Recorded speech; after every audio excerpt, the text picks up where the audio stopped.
سب ماشاءاللہ آپ اتنے بڑے عہدے پہ پہنچے. انسان جب کسی بڑے مقام پہ پہنچتا ہے تو اس کے کچھ نہ کچھ خواب ہوتے ہیں، کچھ نہ کچھ اس کے ارادے ہوتے ہیں. آپ کی آگے کیا پلاننگ ہے اس بارے میں علاقے کے لیے اور ڈپارٹمنٹ کے اندر؟ دیکھیں جی، یہ جو اٹارنی جنرل آفس ہے یہ انتہائی کمپیٹنٹ لوگوں کے ساتھ اس کو اب چل رہا ہے. یہ روایتی اٹارنی جنرل آفس نہیں ہے. اس میں آکسفورڈ اور کیمبرج سے پڑھے ہوئے لوگ کنسلٹنٹس اور ایسوسیٹس ہیں.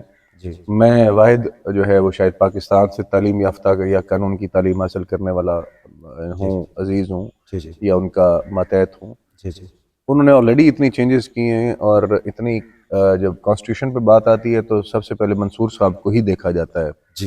تو علاقے کی رہ گئی بات وہ یہ کہ میرے دروازے تمام عزیز و اقارب کے لیے کھلے ہیں.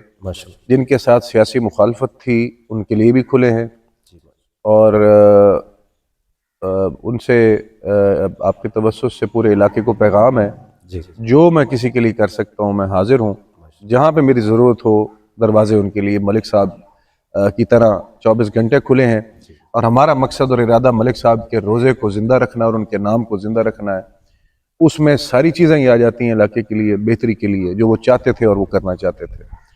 فرق یہ ہے کہ وہ سیاست اور لوگوں کی خدمت کر کے کرتے تھے. ہم بطور وکیل، بطور سرکاری وکیل، ہم لوگوں کی اپنے پیشن میں، اس پیشن میں خدمت جو ہے وہ جاری و ساری رکھیں گے. جی ماشاءاللہ، بہت مہربانی ملک صاحب، آپ کو دوبارہ سے بہت بہت مبارک ہو. بڑی بڑی شفقت جی، بہت مہربانی، بہت شکریہ.